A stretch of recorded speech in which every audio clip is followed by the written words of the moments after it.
স্বাগত ইন্ডিপেন্ডেন্ট টেলিভিশনের সাপ্তাহিক আয়োজন আশার বাংলাদেশের সঙ্গে আছি আমি সাহিদ হোসেন। প্রথমেই জানবো আজকের আয়োজনে কি কি থাকছে।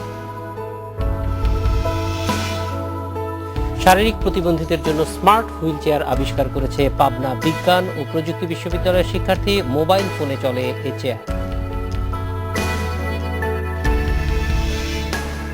পথ শিশুদের জন্য বগুড়ায় ভিন্নধর্মী স্কুল করেছে শিক্ষার্থীরা। ৮ মাসেই ১৫০ শিশুকে সরিয়ে এনেছে মাদক আর ভিক্ষাবৃত্তি থেকে। বেদানা চাষ করে স্বনির্ভর হয়েছে যশোরের জাহাঙ্গীর হোসেন। লাভজনক হওয়ায় অন্যরাও ঝুঁকছে আবাদে।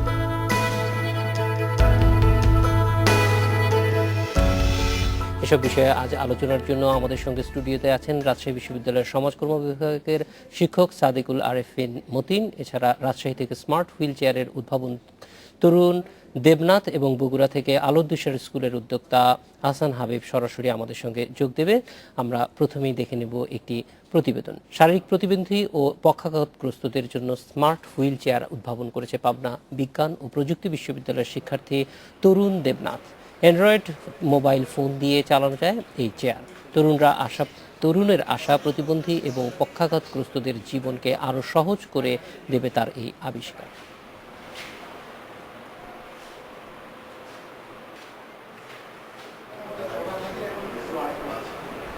মোবাইল ফোন গেমস খেলতে গিয়ে তরুণের মাথায় আসে এই চেয়ারটির চিন্তা। শুরু করেন কাজ, আর ৬ মাসের চেষ্টায় আসে সাফল্য। হুইল চেয়ারটি অন্যের সাহায্য ছাড়াই স্মার্টফোনের মাধ্যমে নিয়ন্ত্রণ করা যায়। রিচার্জেবল ব্যাটারি দিয়ে তৈরি চেয়ারটি একবার চার্জ দিলে অন্তত ৩০ কিলোমিটার চলবে। বসে থাকা ব্যক্তি অসুস্থ হয়ে পড়লে স্বয়ংক্রিয়ভাবে চেয়ারটি তার পরিবারের কাছে বার্তাও পাঠিয়ে দেবে।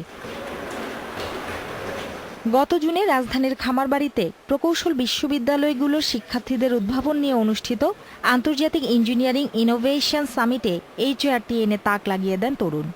৫০টি বিশ্ববিদ্যালয় এবং কলেজের ২০০ দল মিলিয়ে দক্ষিণ এশিয়ার মধ্যে সবচেয়ে বড় এই আয়োজনে ইন্টারন্যাশনাল রোবটস গট ফ্রিডম ক্যাটাগরিতে প্রথম স্থানটি দখল করে নেন তরুণ দেবনাথ। ছোট ডিভাইস তৈরি করার পরে আমার মাথা আসলো যে এটাকে বড় আকারে করা যায় না, বা বাংলাদেশের মানুষের জন্য ব্যবহারে কিছু করা যায় না। এটা নিয়ে কিছুদিন চিন্তা করলাম। তারপর হঠাৎ করে মাথা আসলে এটা নিয়ে তো প্রতিবন্ধী বা যারা প্যারালাইজড পক্ষাঘাতগ্রস্ত রোগী আছে তাদের জন্য কাজে আসতে পারে। তো সেখান থেকে চিন্তা করে আমি ছোট বিষয়টাকে আমি বড়ভাবে রিপ্রেজেন্ট করার জন্য কাজ করি। তো ফাইনালি এখন তার পরিপ্রেক্ষিতে আমাদের এই প্রজেক্টটা। চেয়ারটি তৈরিতে খরচ হয়েছে ৭০,০০০ টাকা। তবে একটি মাত্র তৈরি করায় খরচ বেশি হয়েছে জানিয়ে তরুণ বলেন, বাণিজ্যিক উৎপাদন করলে খরচ হবে ২০ থেকে ২৫,০০০ টাকা। বাংলাদেশে যে ২০ থেকে ৩০ লক্ষ লোক ফিজিক্যালি ডিজেবল আছে, ওদের জন্য যদি আমরা আসলে আমাদের ইউনিভার্সিটি থেকে, আমাদের আইসি বিভাগ থেকে যদি আমরা কিছু একটা করতে পারি, এগুলো যদি বাণিজ্যিকভাবে ছাড়তে পারি, তাহলে আমাদের জন্য অনেক বিশাল পাওয়া হবে। এটা গভর্নমেন্ট যদি আমাদেরকে একটা ভালো এরকম একটা ল্যাবরেটরি করে দেয়, তাহলে আমাদের বিশ্বাস যে আমরা আমাদের এই রিসোর্সগুলোকে কাজে লাগিয়ে আমরা ইনোভেটিভ এরকম সুন্দর সুন্দর আইডিয়া ডেভেলপ করতে পারবো। ডিজিটাল বাংলাদেশ গড়ার জন্য আমরা স্মার্ট হসপিটালাইজ সিস্টেম ডেভেলপ করে দিতে পারবো বাংলাদেশ গভর্নমেন্টকে। সরকারি সহযোগিতা পেলে পাবনা বিজ্ঞান ও প্রযুক্তি বিশ্ববিদ্যালয়ে স্বল্প সময়ের মধ্যে এই চেয়ার সরবরাহ করতে পারবে বলেও জানান শিক্ষকরা। Sumana Simi, independent news. আমাদের সঙ্গে যোগ দেবেন তরুণ দেবনাথ, তিনি আছেন রাজশাহীতে। আমরা তার কাছে চলে যাব। স্যার, আপনার কাছে ফিরছি, তবে তার আগে একটু তরুণের সঙ্গে কথা বলে নিতে চাই। তরুণ, স্বাগত। আমরা প্রথমেই জানতে চাই যে এই যে হুইল চেয়ারটি তৈরির পেছনে মূল অনুপ্রেরণা কি ছিল? কি কারণে হুইল চেয়ারটি এইভাবে তৈরি করার কথা আসলো মাথায়? আসলে ছোটবেলা থেকে ইচ্ছা ছিল যে দেশের মানুষের জন্য কিছু করব। আর তাছাড়া যখন আমার একটা দোকান আছে আমাদের, যেটা তরুণ ইঞ্জিনিয়ারিং ওয়ার্কশপ। তো আমার বয়স যখন 10 মাস, তখন থেকেই আমি দোকানটার নামকরণ করা হয়। তো নামের শেষে এই যে ইঞ্জিনিয়ারিং শব্দটি থাকতে থাকতে আমার আসলে এর সাথে পরিচিতি, এবং তখন থেকে নিজের ভিতর ইচ্ছা জাগে। আর যখন অ্যান্ড্রয়েড সেট নিয়ে গেম খেলতে শুরু করলাম ভার্সিটিতে আসার পরে, সেকেন্ড ইয়ার কমপ্লিট করার পরে, তো ওখান থেকে আসলে মাথা আসলো যে এইটাকে আমার বাইরে আনতে হবে, সেটের বাইরে আনতে হবে। যতক্ষণ পর্যন্ত না আনতে পারছি ততক্ষণ যেন একটা শান্তি পাচ্ছিলাম না। তো সেটের বাইরে যখন আমি ২-৩ হাজার টাকা খরচ করে এটাকে নিয়ে আসি, তারপর চিন্তা ভাবনা থাকে যে এটাকে কিভাবে মানুষের জন্য করা যায়। কারণ যদি দেশের মানুষের জন্য কিছু নাই করতে পারলাম, তাহলে তো এই প্রজেক্টগুলো করার অর্থ থাকলো না। তো এই চিন্তা ভাবনা থেকেই আমি প্রতিবন্ধীদের কথা চিন্তা করি। তখন আমি কয়েকজন প্রতিবন্ধীদের সাথে কথা বলি, কয়েকজন ডাক্তারের সাথে কথা বলি। তো তারা বলে যে যদি হ্যাঁ আপনি এই ধরনের কিছু করতে পারেন তাহলে আমাদের জন্য খুবই উপকৃত হয়। তো বেসিক্যালি ওই চিন্তা ভাবনা থেকেই আসলে এটা করা। আচ্ছা, এইটা পরীক্ষামূলকভাবে কি কেউ ব্যবহার করেছে? না, এখনো পরীক্ষামূলকভাবে আমরা ব্যবহার করিনি। তবে আমরা সব দিক থেকে টেস্ট করছি। এটা আসলে আমি ইনডোরের জন্য তৈরি করছি। আর আমার এখন যেটা টার্গেট আছে যে খুব শীঘ্রই আর একটু ফান্ডিং পেলে আমরা দেখা যাচ্ছে এটাকে পুরো পরীক্ষামূলকভাবে রান করে দেখব, যাতে করে বাজারে বাজারজাত করা যায়। এবং তার জন্য আমাদের কিছু লিমিটেশন আছে। যেমন এখন পর্যন্ত আমাদের এটা জাস্ট একটু ওয়েট বেশি, এবং বাজারে চলতে গেলে সেক্ষেত্রে এতটা ওয়েট আসলে একটু দাম খরচ বেশি পড়ে যাবে। তো এই কারণে আর কি যে ওয়েট কম করা বা দেখা যাচ্ছে আরেকটু লুকেটিভ করা, এগুলাই আর কি। মানে ওয়েটটা কি চেয়ারটার ওয়েট বেশি মনে হচ্ছে? মানুষ জানো 20 থেকে 25,000। জি, চেয়ারটার ওয়েট বেশি। তাছাড়া এমনিতে চেয়ারে টেকনিক্যালি যে কোনো প্রবলেম, এই ধরনের কোনো প্রবলেম নেই। যারা চেয়ার তৈরি করে তাদের সঙ্গে আপনারা কোনো যোগাযোগ করেছেন যে চেয়ারটা আরো মানে হালকা করে তৈরি করা যায় কিনা? না, এখনো পর্যন্ত আমি হালকা করে আসলে কারোর সাথে যোগাযোগ করিনি, কারণ চেয়ারটি তৈরি করা হয়েছে আমাদের ব্যক্তিগত যে ওয়ার্কশপ আছে, আমাদের যে ল্যাবরেটরি আছে, সেখানেই তৈরি করা হয়েছে। তো এটা শুধুমাত্র একটু ফান্ডিং পেলেই, যেহেতু আমরা প্রথম ইনিশিয়ালি একটা মডেল দাঁড় করিয়েছি, তো এই ক্ষেত্রে আমরা বিভিন্ন ধরনের লোহা ব্যবহার করেছি। পরবর্তীতে এগুলো যদি আমরা পাইপ ব্যবহার করি লোহার পরিবর্তে, খরচটা এমনিতেই কমে আসবে, সাথে আমাদের ওয়েটটাও লস হবে। তরুণ, আমরা এই যে অ্যান্ড্রয়েড ডিভাইস দিয়ে এটা কাজ করে, এটা কিভাবে করে খুব ডিটেল টেকনিক্যালি না, একদম মানে আমাদের মতো লেম্যান বুঝতে পারে, এটা একটু বলবেন? আচ্ছা, অ্যান্ড্রয়েডে আপনি যে গেম খেলেন, তো গেম খেলা কিন্তু দুই ধরনের গেম খেলা যায়। কিছু কিছু গেম আছে আপনি দেখবেন যে বাটন চেপে কোনো গেম খেলেন, যেভাবে সাধারণত আমরা বাটন চেপে একটা নাম্বার ডায়াল করি। আবার দেখা যাচ্ছে এভাবে গেম খেলি যে অ্যান্ড্রয়েড সেটে কোনো বাটন প্রেস করব না, কিন্তু আমরা সেটটাকে মুভমেন্ট করব, সেটটাকে মুভমেন্ট করে আমরা গেম খেলতে পারি। তো এই দুইভাবে কন্ট্রোল করা যায় আমার ডিভাইসটাকে। হুইল চেয়ারকে আপনি দুইভাবে, আপনি আপনার খুশি মতো যেভাবে চাইবেন সেভাবে কন্ট্রোল করতে পারবেন।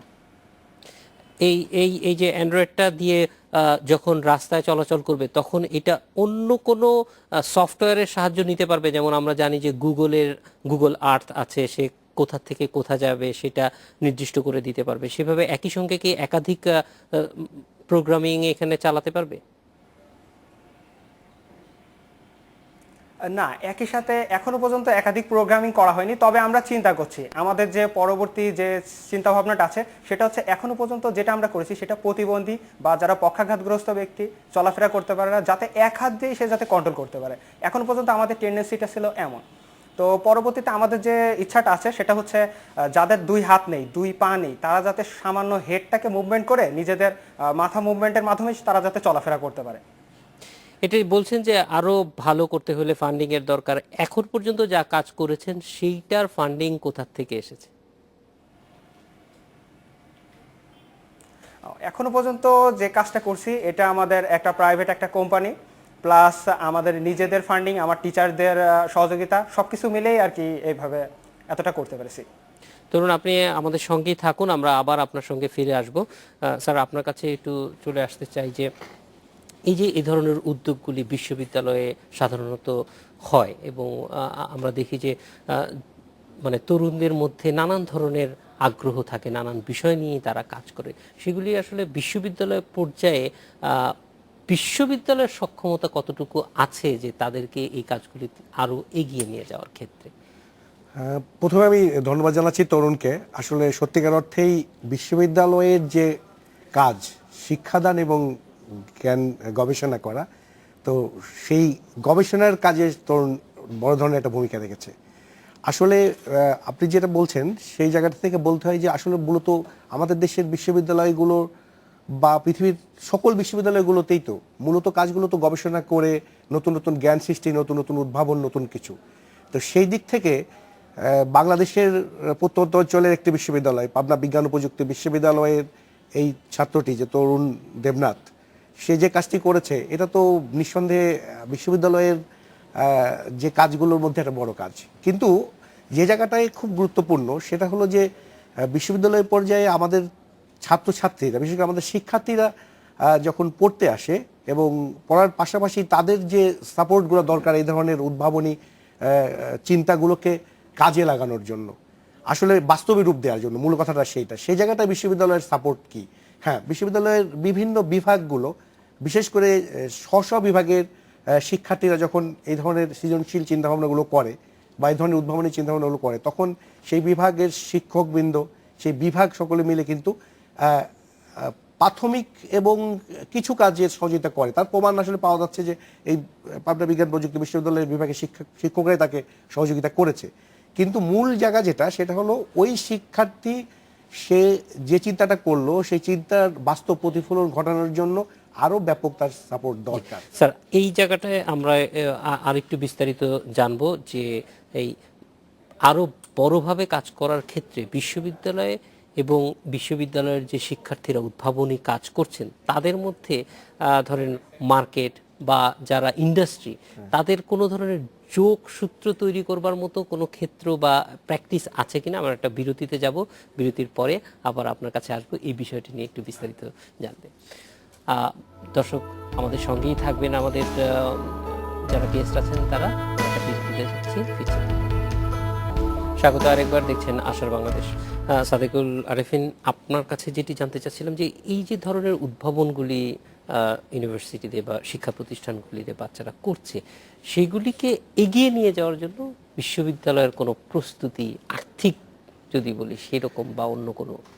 প্রথমেই যেটা বলি যে এই ধরনের উদ্যোগগুলো বা উদ্ভাবনগুলোকে আসলে প্রথমে পরিচিতি ঘটানোর জন্য বিশ্ববিদ্যালয়ের একটা ভূমিকা অবশ্যই আছে, এবং সেটাকে আরও বাস্তব রূপ দেওয়ার জন্যও বিশ্ববিদ্যালয়ের একটা ভূমিকা থাকতে হবে, সেটা আর্থিক হোক, প্রাতিষ্ঠানিক বা সাংগঠনিকভাবে হোক, বা প্রচারণার ক্ষেত্রে হোক।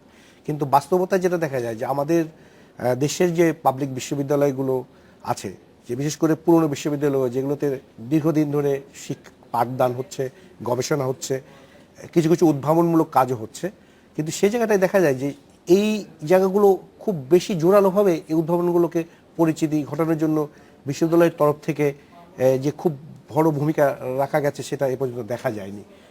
এটা উচিত, এইটা আমি মনে করি যে বিশ্ববিদ্যালয়গুলোর উচিত হবে আমাদের ছাত্রছাত্রীদের যত ছোটই উদ্ভাবনী বিষয়টা হোক না কেন, সেটাকে অত্যন্ত গুরুত্ব সহকারে নিয়ে তাকে সবল প্রকারের সহযোগিতা দেওয়া। সেটা আর্থিক সহযোগিতা হোক, বিভাগীয় তরফ থেকে যত রকমের সহযোগিতা সেটা তো দরকারই আছে।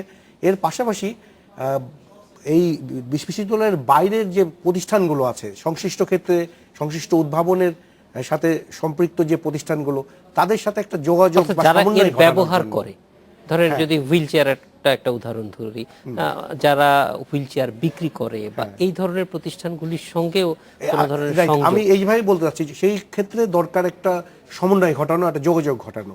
এক্ষেত্রে আমি যেটা বলবো, এটা উভয়ের দিকেরই একটা ভূমিকা থাকা দরকার। বিশ্ববিদ্যালয়ের যেরকম একটা ভূমিকা থাকা দরকার, অবশ্য প্রাথমিক ভূমিকাটা বিশ্ববিদ্যালয়ে থাকতে হবে, কিন্তু পাশাপাশি আমাদের দেশে এই ধরনের যত প্রতিষ্ঠানগুলো আছে বা এই ধরনের যত ছোটোখাটো থেকে বলবো না, একটু সক্ষম শিল্প প্রতিষ্ঠান বা সক্ষম কোনো এরকম সংগঠন যারা আছে, তারা যদি এগুলোতে এগিয়ে আসে, এই এগিয়ে আসাটা শুধু এমনি এমনি এগিয়ে আসলে চলবে না। আমার মনে হয় যে একটা যৌথ একটা উদ্যোগ নিতে হবে বিশ্ববিদ্যালয় এবং এই প্রতিষ্ঠানগুলো, সেটা আর্থিক এবং সেটাকে বাস্তবে রূপ দিয়ে মাস লেভেলে ছড়িয়ে দেওয়ার জন্য একটা কার্যকরী পদক্ষেপ গ্রহণ করা দরকার। এবং এর জন্য আমার মনে হয় যে যদি একটা ভালো ওয়ার্ক প্ল্যান তৈরি করা যায়, একদম যে প্রতিষ্ঠানগুলো এরকম এগিয়ে আসবে তাদেরকেও বিশ্ববিদ্যালয়গুলো একটা ভালো সাপোর্ট দেবে।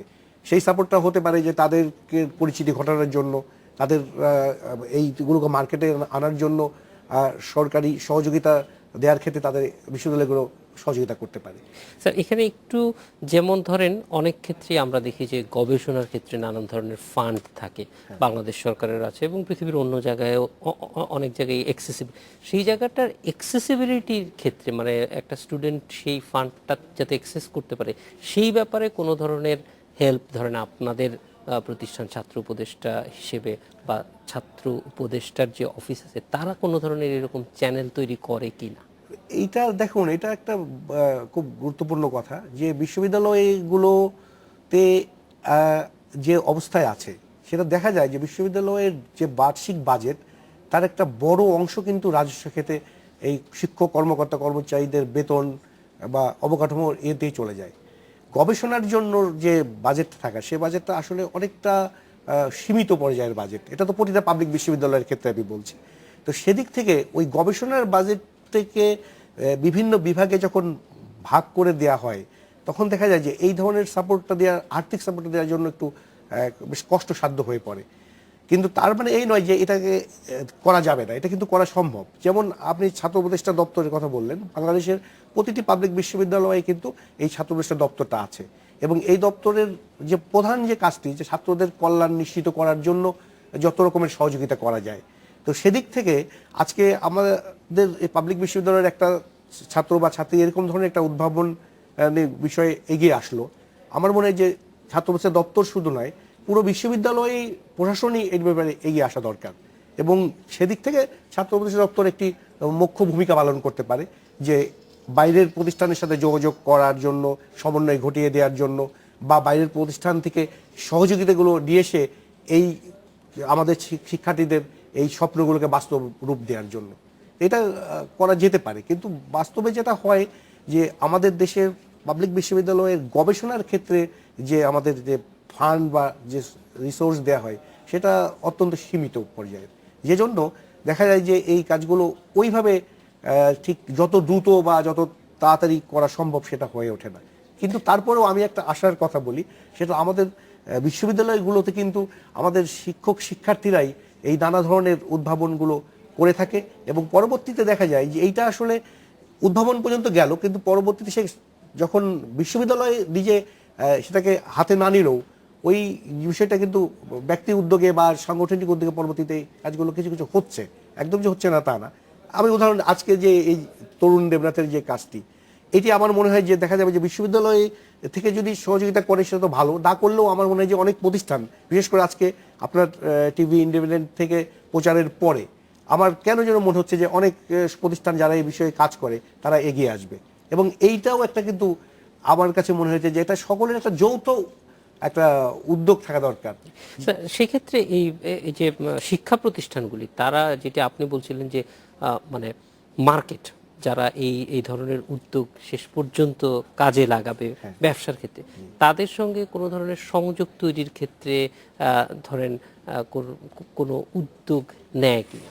কিছু কিছু ক্ষেত্রে বিশ্ববিদ্যালয়ে কিছু কিছু যোগাযোগ থাকে। যেমন আমাদের শিক্ষার্থীগুলোর একটা আছে, আপনি জানেন, সেটা হলো যে ইন্টার্নশিপ করে বিভিন্ন প্রতিষ্ঠানে, যে বিভিন্ন বিভাগের ছেলেমেয়েরা, তো তখন একটা যোগাযোগ হয়। তো এই যোগাযোগটা যতটা জোরালো হবে তখনই যখন দেখা যাবে যে যখন এরকম ধরনের একটা উদ্ভাবনী জিনিস যেটা সত্যিকার অর্থে আমাদের সাধারণ মানুষের খুব কাজে লাগবে। তো আজকে যেমন এই হুইল চেয়ারটা, আমাদের দেশে লক্ষ লক্ষ প্রতিবন্ধী আছে, সেই প্রতিবন্ধীদের কিন্তু সত্যিকার অর্থে এটা কাজে লাগবে। আমি প্রাসঙ্গিকভাবে বলতে চাই যে বিশ্ববিদ্যালয়ের পর্যায়ে প্রতিবন্ধীদের জন্য সংগঠিত করার কিছু সংগঠন ইতিমধ্যে দাঁড়িয়ে গেছে। যেমন একটি সংগঠন আছে ফিজিক্যালি চ্যালেঞ্জ ডেভেলপমেন্ট ফাউন্ডেশন। এই ফাউন্ডেশনটির চিফ প্যাট্রন হলো ভেলরি টেইলর, যেটা সিআরপি যিনি প্রতিষ্ঠা করেছিলেন। তো আমাদের রাজশাহী বিশ্ববিদ্যালয়ের কথা আমি বলতে পারি, ওখানে প্রায় 100-র উপরে এই প্রতিবন্ধীরা সদস্য আছেন, এবং এই ফিজিক্যালি চ্যালেঞ্জ ডেভেলপমেন্ট ফাউন্ডেশনটা গড়ে উঠেছে। তো তাদেরকে আমি নিজের উদ্যোগেও আমাদের এই কিছু হুইল চেয়ার আমরা কিন্তু দিয়ে সহযোগিতা করেছি। স্যার, এই বিষয়গুলি নিয়ে আরেকটু আলোচনা করব আপনার সঙ্গে। তার আগে একটু তরুণের সঙ্গে আমরা আরেকটু কথা বলতে চাই। রাজশাহীতে আছে তরুণ দেবনাথ। তরুণ দেবনাথ, এই যে আপনার এই প্রকল্পটি, এটাকে যদি আরেকটু এগিয়ে নিতে হয়, সাধারণ মানুষ এটাকে অ্যাক্সেসিবল করতে হয়, তাহলে আসলে কি ধরনের সহযোগিতা আপনার প্রয়োজন? কোন কোন ক্ষেত্রে আপনার সহযোগিতা প্রয়োজন মনে করেন? এখনো পর্যন্ত আমার যেটা টার্গেট আছে, যে আমি তো একটু আগে বললাম যে প্রতিবন্ধীরা বা যারা হচ্ছে আপনার হেড মুভমেন্ট করে চলাফেরা করতে পারবে তাদের জন্য, প্লাস সাথে আমি আরেকটা বিষয় চিন্তা করেছি যে জয়স্টিক কন্ট্রোলটা। তো জয়স্টিক কন্ট্রোল দিলে যেটা হবে যে আপনি অ্যান্ড্রয়েড ফোন থাকলে অ্যান্ড্রয়েড ফোনের মাধ্যমে চালাতে পারবেন, আবার জয়স্টিক কন্ট্রোলের মাধ্যমেও চালাতে পারবেন। তো এর জন্য আমার কিছু টেকনিক্যাল কিছু হেল্প দরকার, যেটা আমার টিচাররা সবসময় করে থাকছেন, আর কিছু ফিনান্সিয়াল সাপোর্ট দরকার থাকে। তো যে জন্য আমি যে সরকারি যে ইনোভেশন ফান্ড আছে, ইনোভেশন ফান্ডে অ্যাপ্লাই করেছি। এখনো পর্যন্ত কোনো রেজাল্ট বা সেখান থেকে এখনো কিছু পাইনি, হয়তো ঈদের পরে সেখান থেকে কোনো রেজাল্ট আশা করছি। তো এতটুকুই। তরুণ, আমাদের সঙ্গে যোগ দেওয়ার জন্য আপনাকে অনেক ধন্যবাদ। আমাদের সঙ্গে ছিলেন তরুণ দেবনাথ। আমরা আশার বাংলাদেশে এখন নিচ্ছে একটা ছোট্ট বিরতি। স্বাগত আরেকবার, দেখছেন আশার বাংলাদেশ। পথ শিশুদের কল্যাণে বগুড়া একটি স্কুল গড়ে তুলেছে 20 জন কলেজ ছাত্র। পার্কে ছাত্রে পড়ায় তারা। আনুষ্ঠানিক শিক্ষা নয়, আচরণগত পরিবর্তন আর ভুল পথ থেকে শিশুদের নিয়ে আসতে আপ্রাণ চেষ্টা করছে এই ছাত্ররা। 8 মাসের ব্যবধানে বেশ সফলই বলা যায় উদ্যোগটি। এ পর্যন্ত প্রায় 150 শিশুকে মাদক আর ভিক্ষাবৃত্তি থেকে সরিয়ে এনেছে এই উদ্যোগ। সম্প্রতি আনুষ্ঠানিক শিক্ষাও চালু হয়েছে এই স্কুলে। স্কুলটির নাম দেওয়া হয়েছে আলোর দিশারি।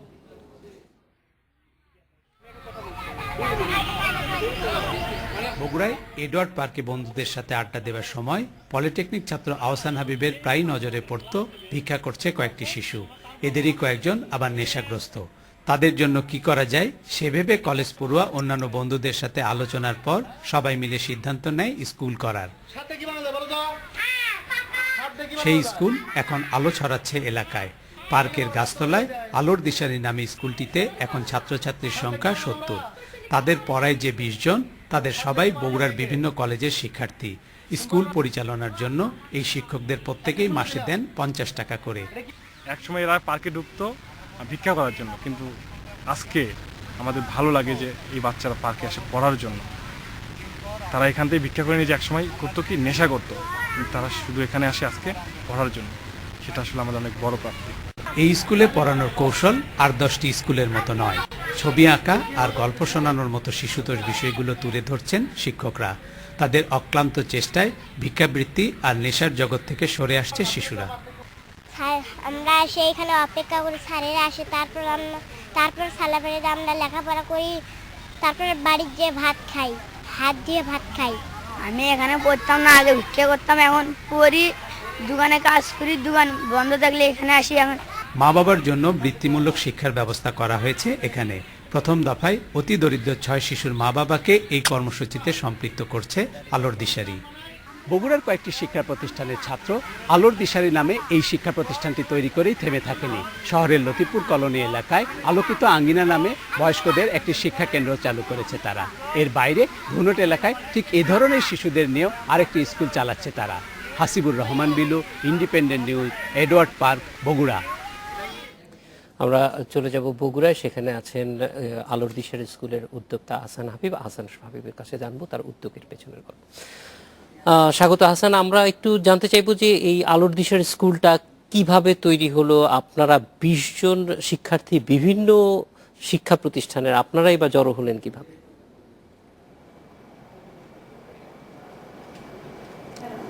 আসলে এটা আমাদের সামাজিক দায়বদ্ধতা থেকে আমাদের ফ্রেন্ড সার্কেল মিলে এটা তৈরি করা। আমরা প্রথম দিকে যখন পার্কে এমনি আড্ডা দিতাম, সেটা আড্ডা না দিয়ে আমরা ভাবতাম যদি সমাজের জন্য কিছু করা যায়, সেই দায়বদ্ধতা থেকেই আমাদের সবার এগিয়ে আসা। স্কুলের শিক্ষা পদ্ধতিটা একটু ভিন্ন। আপনারা এই ভিন্ন পদ্ধতিটা নিলেন কি কারণে? নিশ্চয়ই কোনো একটা ব্যাখ্যা আছে। হ্যাঁ, অবশ্যই। এই বাচ্চারা আসলে আর সব বাচ্চাদের মতো না, এরা একটু অন্যরকম। দেখা যায় যে একদমই সেই নিম্নবিত্ত শ্রেণীর মানুষ, যারা যেখানে সঠিক ব্যবহারটা হয়তো বা পায় না। আমরা চেষ্টা করি এই বাচ্চাদেরকে সুন্দরভাবে এদের ভিতরে পড়াশোনাটাকে ঢুকিয়ে দেওয়ার জন্য। আমরা অনেক ধরনের পদ্ধতি অবলম্বন করি। কখনো অক্ষর দিয়ে ছবি আঁকানো, অক্ষর দিয়ে গল্প বলা, কিংবা অভিনয় করা। আমরা সবসময় চেষ্টা করি এদেরকে ভালোভাবে সব কিছু যাতে আয়ত্ত করতে পারে। এই জন্য লাইফ স্কিলটার দিকে বেশি জোর দেন মনে হলো। যে বাচ্চাটি কথা বলছিল আমাদের সঙ্গে, সেও বলছে বাড়িতে ভাত খাওয়ার আগে হাতটা ধোয়। এই যে বেসিক স্কিলগুলি, সেগুলিতে আপনারা স্পেশাল নজর দেন মনে হয়। হ্যাঁ, আসলে আমরা পারবো না এই বাচ্চাদের হয়তো অনেক বড় কিছু করতে। এই জন্য আমরা চাই এরা যেন সমাজে আর সব বাচ্চাদের মতো না হয়ে একদম যে মানে নিচু স্তরে মানুষদের ঝরে পড়ে, সেরকম ঝরে না পড়ে এরা যাতে অন্তত সমাজের সাথে খাপ খাইয়ে নিতে পারে। এরা যাতে স্যানিটেশন বিষয়ে আমরা চেষ্টা করি, হাত ধুতে হয় কী করে, তারপরে হচ্ছে খাবার আগে হাত ধুতে হয়, তারপরে হচ্ছে টয়লেট থেকে আসার পর হাত ধুতে হয়, তারপরে হচ্ছে ভালো ব্যবহার করা কিংবা পরিষ্কার পরিচ্ছন্ন থাকা, তারপর হচ্ছে টয়লেট করা, বা খোলা জায়গায় পায়খানা না করা, এই বিষয়গুলো আমরা চেষ্টা করি যাতে এরা ভালো কিছু করতে পারে। এই বিষয়ে আমরা বিভিন্ন সময় বিভিন্ন কর্মসূচি পালন করি, যেমন সাবান দিয়ে হাত ধোয়া, হাত ধুতে হয় কি করে, এগুলো। আমরা দেখছি যে এদের যে পরিবার, বিশেষ করে পিতামাতা, তাদেরকেও আপনারা আপনাদের কর্মসূচির আওতায় নিয়ে আসছেন, এটির উদ্দেশ্য কি?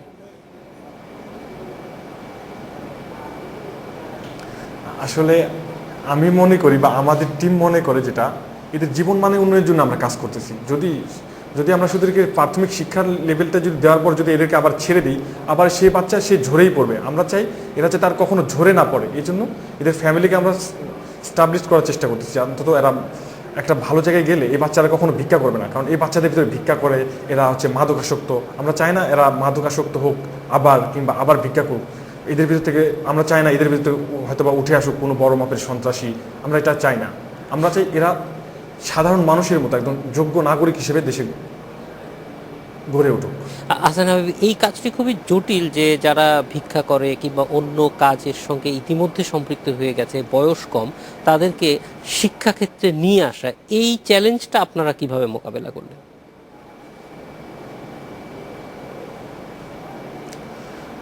আসলে এটা সত্যি একটা চ্যালেঞ্জের কাজ, যদিও এটা অনেক কঠিন একটা কাজ। কিন্তু আমি মনে করি, আমাদের সবাই মনে করে যেটা, যে ভালো কাজে অবশ্যই আমরা হেল্প পাবো। আর আমরা কারণ এ পর্যন্ত যতগুলা ভালো কাজ হাতে নিছি, আশেপাশে আমাদের হচ্ছে শহরের মানুষদের কাছে আমরা সবসময় সহজে পেয়ে আসছি, আশা করি সামনেতেও পাবো। আর আমরা যেহেতু পড়াশোনার পাশাপাশি কাজগুলো করতে হয়, সেদিক থেকে একটু প্রবলেম আমাদের ফেস করতে হয়। কিন্তু আমরা সবাই সমাজের দায়বদ্ধতা থেকে একদম স্বেচ্ছায় একটা মনোভাব যে আমরা কাজ করবই, এই মনোভাবটাই আসলে আমাদেরকে এত দূর নিয়ে আসছে, আর আমি মনে করি আবার সামনেতে নিয়ে যাবে। আহসান হাবিব, আপনি আমাদের সঙ্গে থাকুন, আমরা আপনার টিমটা সম্পর্কে আরেকটু জানতে চাইবো, একটু পরে আবার আপনার কাছে ফিরে আসছি। সাদিকুল আরেফিন, আপনার কাছে আসবো যে এই যে শিক্ষার্থীদের নানান ধরনের উদ্যোগ এবং এই কাজগুলি সব শিক্ষা প্রতিষ্ঠানেই কিন্তু প্রায় একই রকম চিত্র। এটা ঢাকা বিশ্ববিদ্যালয় আছে, আপনাদের রাজশাহী ইউনিভার্সিটিতেও নিশ্চয়ই আছে। আমরা জানতে চাই আপনার কাছ থেকে যে এই উদ্যোগগুলি কীরকম ভাবে আসে, শিক্ষার্থীরা কিভাবে এটার সঙ্গে জড়িয়ে পড়ে। আসলে এই উদ্যোগগুলো সত্যিকার অর্থে শতপ্রণোদিতভাবেই হয়ে থাকে। আমাদের বিশ্ববিদ্যালয়ের শিক্ষার্থীরা খুব শতপ্রণোদিতভাবে এই কাজগুলো করে। তাদের যেমন উনি বলছিলেন, হাসান আরিফ সাহেব বলছিলেন, দায়বদ্ধতা থেকে, এই দায়বদ্ধতার বোধ কিন্তু বিশ্ববিদ্যালয়ে যখন শিক্ষার্থীরা পড়ে তখন তাদের মধ্যে এক প্রকার জাগ্রত হয়। এবং এই জন্য বিশ্ববিদ্যালয়ের পাঠদান বা বিশ্ববিদ্যালয়ের সামগ্রিক শিক্ষা কার্যক্রমের পাশাপাশি এক্সট্রা কারিকুলার করার একটা যে তাগিদ, সেই জায়গা থেকে কিন্তু আমাদের শিক্ষার্থীরা এই কাজগুলো করে থাকে। আমি যেমন আপনাকে বলতে পারি যে আমাদের রাজশাহী বিশ্ববিদ্যালয়ে এরকম ধরনের দুটি সংগঠন আছে। একটি সংগঠন ইচ্ছে নামে, এরা ঠিক 10-12 জন শিক্ষার্থী। এরা কি করেছে, এরা সম্পূর্ণরূপে একেবারে নিজের মেধা, নিজের শ্রম দিয়ে এই পৃথিবীটাকে বদলে দিতে চায়, এরকম একটা স্লোগান নিয়ে তারা এই রাজশাহী বিশ্ববিদ্যালয়ের অ্যাডজাসেন্ট একটা বস্তি, সে বস্তি থেকে 8 থেকে 9টা ছেলে মেয়েকে নিয়ে তারা শিক্ষা দিচ্ছে। এরা এই যে 9টা ছেলে মেয়ে, এরা কিন্তু প্রাইমারি স্কুলে এনরোল করা, এবং তারা প্রাইমারি স্কুলে পড়ে, তাদেরকে এক্সট্রা টাইম একটা টিউশন দিয়ে এই আমাদের শিক্ষার্থীরা তাদেরকে ওখানে তৈরি করছে। এবং দেখা গেছে, আমি সেদিন নিজেও দেখেছি, আমি ওদের সাথে উপদেষ্টার কাজ করি, যে একটি মেয়ে সেখানে সে ফার্স্ট হয়েছে ওই ক্লাস 4-এ। তো এটা আমার কাছে খুব অবাক লেগেছে যে এরা কিন্তু কিছুই না, এরা ঠিকমতো স্কুলে যেত না, ওই প্রাইমারি স্কুলে যেত না, কিন্তু তারা এসে ওখানে তাদেরকে 4 ঘন্টা 3 ঘন্টা করে পড়াচ্ছে। আমাদের শিক্ষার্থীরা পালা করে যে 2 ঘন্টা 1 ঘন্টা করে 2টা ছেলে মেয়ে পড়ায়, সপ্তাহে 4 দিন তারা একটা নির্দিষ্ট বিশ্ববিদ্যালয়ের একটা বারান্দাতে তারা পড়াচ্ছে। তো আমি আহসান আরিফ সাহেবের এই যে বিষয়টাকে, ধারণাটাকে আমি খুব অ্যাপ্রিসিয়েট করছি, এটা যে অনানুষ্ঠানিক শিক্ষার প্রক্রিয়া কিন্তু আমাদের দেশে দীর্ঘদিন থেকে আছে, এবং অনেক অনানুষ্ঠানিক শিক্ষা ব্যবস্থা চালু করেছে, তার মধ্যে দিয়ে আনুষ্ঠানিক শিক্ষার দিকে নিয়ে গেছে আমাদের শিশুদেরকে। ইনি যেটা করেছেন, একেবারেই ঝরে পড়া এবং বলা যায় যে শিক্ষার থেকে ডিরেল্ড হয়ে যাওয়া ছেলে মেয়েগুলো, এই যে ধারণাগত প্রসেস, এটা একটা কিন্তু সৃজনশীলতা, এইটাকে আমি তারা খুব অ্যাপ্রিসিয়েট করি। স্যার, আমাদের সঙ্গেই থাকুন, আমরা একটা ছোট্ট বিরতি নিতে হবে, আবার ফিরছি একটু পরে। আশার বাংলাদেশে নিচে আরো একটু বিরতি। স্বাগত আরেকবার, দিচ্ছেন আশার বাংলাদেশ। আমরা চলে যাব বগুড়াতে, সেখানে আছেন আহসান হাবিব। আহসান হাবিব, আপনার কাছে আবার ফিরে আসতেছি। আপনাদের টিমটা সম্পর্কে একটু জানতে চাই, যে তারা কোথায় পড়াশোনা করে এবং কিভাবে একসঙ্গে কাজ করেন আপনারা। লাইন কেটে গেছে আপু। হাসান হাবিব, আপনি শুনতে পাচ্ছেন আমাকে? হাসান হাবিব,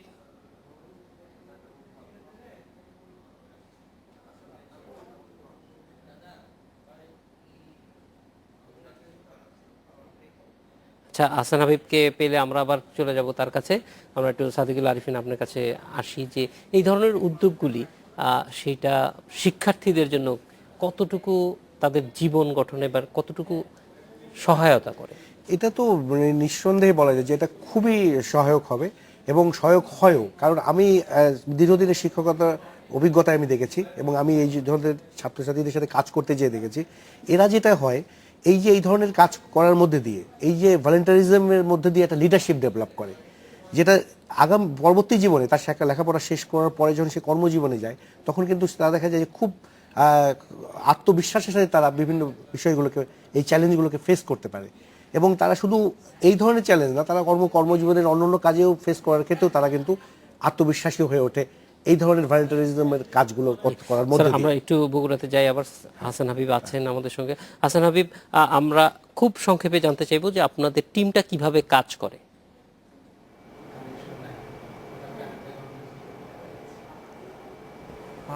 আমরা আসলে সবাই সংঘবদ্ধভাবে কাজ করি। আমাদের টিমে আমাদের মোটামুটি সবাই ফ্রেন্ড সার্কেল, কিছু ছিল ফেসবুক ফ্রেন্ড, ফেসবুকের মাধ্যমে প্রচারণার ফলে আমরা অনেক ফ্রেন্ড পাইছি।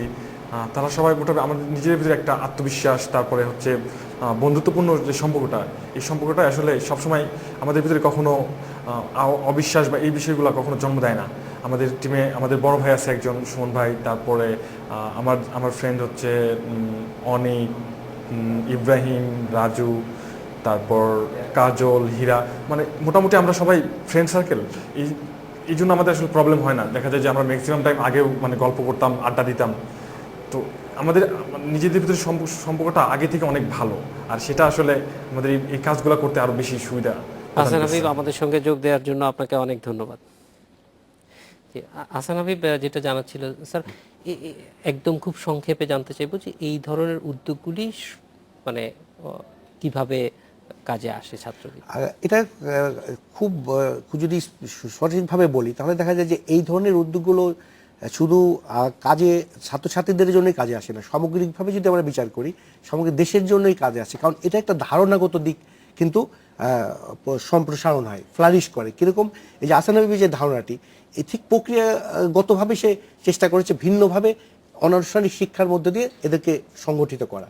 আমি আপনাকে একটা বাস্তব উদাহরণ দিই। রাজশাহী বিশ্ববিদ্যালয়ে একটি সংগঠন গড়ে উঠেছে নবজাগরণ ফাউন্ডেশন। এরা আমাদের হরিজন পল্লীতে হরিজনের সন্তানদেরকে নিয়ে এ ধরনের আনুষ্ঠানিক শিক্ষা কার্যক্রম পরিচালনা করছে। এখানে দেখা যাচ্ছে যে হরিজন পল্লীতে ওই সন্তানগুলো কিন্তু একটু ইনফিরিয়রিটিতে ভোগে, তাদেরকে মাস লেভেলে আনার জন্য এই কাজটি আমাদের সঙ্গে যোগ দেওয়ার জন্য। তো আপনাকে ধন্যবাদ। আমরা চলে যাব যশোরে। আমরা বেদানা চাষ হচ্ছে, সুস্বাদু ফল বেদানা চাষ করার পরিবর্তন হয়েছে ভাগ্যের। জাহাঙ্গীর হোসেনের বেকারত্বের বোঝা দূর করে তিনি এখন স্বনির্ভর। তার এই সফলতায় আগ্রহী হয়ে এলাকার অনেকেই এই ফলের চাষে ঝুঁকছেন। কৃষি বিভাগের আশা ফলটির চাষ পুরো জেলায় ছড়িয়ে দিতে পারলে এলাকার বেকারত্ব সমস্যার সমাধানের পাশাপাশি উন্নতি হবে আর্থসামাজিক অবস্থার। শার্শা উপজেলার কুলপালা গ্রামের জাহাঙ্গীর হোসেন ভাগ্য পরিবর্তনের আশায় ঘুরেছেন দেশের বিভিন্ন এলাকায়। কিভাবে অল্প সময়ে স্বাবলম্বী হওয়া যায় তার পথ খুঁজতে থাকেন তিনি। 2 বছর আগে বেড়াতে গিয়ে নারায়ণগঞ্জের বিভিন্ন এলাকায় তার চোখে পড়ে বেদানার চাষের বিষয়টি। তখনই তিনি ঠিক করেন এই পেশাটি তার জীবনমানের পরিবর্তন আনতে পারে। ঘুরে ঘুরে চাষিদের কাছ থেকে শিখে নেন ফলটি চাষের বিভিন্ন পদ্ধতি। ফসল করতে ভালোবাসি। যে জমিটা বেদানা লাগাইছে এই জমিটায় আজ থেকে 5 বছর আগে বর্তমান চাপাসরবি কলা ছিল, তারপরে আম্রফালি ছিল। গ্রামে এসে নিজের 2 বিঘা জমিতে ফলটি চাষের জন্য জাহাঙ্গীর হোসেন খরচ করেন 50,000 টাকা। এখন এসব গাছে ফল আসতে শুরু করেছে, আর এতে নতুন স্বপ্ন জাহাঙ্গীরের চোখে। এবছর অন্তত 3 লাখ টাকার ফল বিক্রির আশা করছেন জাহাঙ্গীর। 1 বছর পর আরও 4 লাখ টাকার বেদানা বিক্রি করতে পারবেন বলে জানান তিনি। এই 2 বিঘা জমিতে আমার এই 24 মাসে 50,000 টাকা খরচ হয়েছে এবং প্রচুর পরিমাণ ফুল ফল হয়েছে। এতে দেখা যাচ্ছে ভালো, এটা দামি ফল, ভালো দামে বিক্রি হবে। জাহাঙ্গীরের বেদানা বাগান নজর কেড়েছে এলাকার অন্য চাষিদেরও। স্বাবলম্বী হবার আশায় অনুপ্রাণিত হচ্ছেন অনেকেই। জাহাঙ্গীর 2 বিঘা বেদানা চাষ করেছে, এতে খুব লাভবান হয়েছে। এতে আমও চাষ করা শুরু করেছে। এবার প্রথম দেখছি খুব বেশি ফুল ও ফল এসেছে, লাল লাল বেদানা ধরেছে। জাহাঙ্গীরের বাগানটি নিয়মিত পরিদর্শন করেন স্থানীয় কৃষি কর্মকর্তারা। তারা জানান বেদানা চাষে খরচ কম, কিন্তু তুলনামূলকভাবে লাভ অনেক বেশি। পরবর্তীতে এর আবাদ জেলার অন্য এলাকাতেও ছড়িয়ে দেওয়ার কথা জানান কৃষি কর্মকর্তারা। চাষিদেরকে দ্বিতীয় শস্য বহুমুখীকরণ প্রকল্পের আওতায় ফল চাষের উপর প্রশিক্ষণ প্রদান করছি, একই সঙ্গে তাদেরকে পরামর্শ প্রদান করে আসছি। বেদানা ফল সাধারণত সব জায়গায় হয় না, আমাদের শাসায় এই প্রথম আমাদের জাহাঙ্গীর নামে একজন চাষি বেদানা চাষ করছেন, গাছে প্রচুর ফুল এবং ফল আসছে। লাভজনক ফল বেদানা চাষ বেকারদের আগ্রহী করছে। এতে অনেকাংশেই এলাকার বেকার সমস্যার সমাধান হবে বলেও আশা করছেন এই কর্মকর্তা। নজরুল ইসলাম তমাল, ইন্ডিপেন্ডেন্ট নিউজ। এই ছিল আজকের আশার বাংলাদেশে। আমন্ত্রণ আমাদের পরে।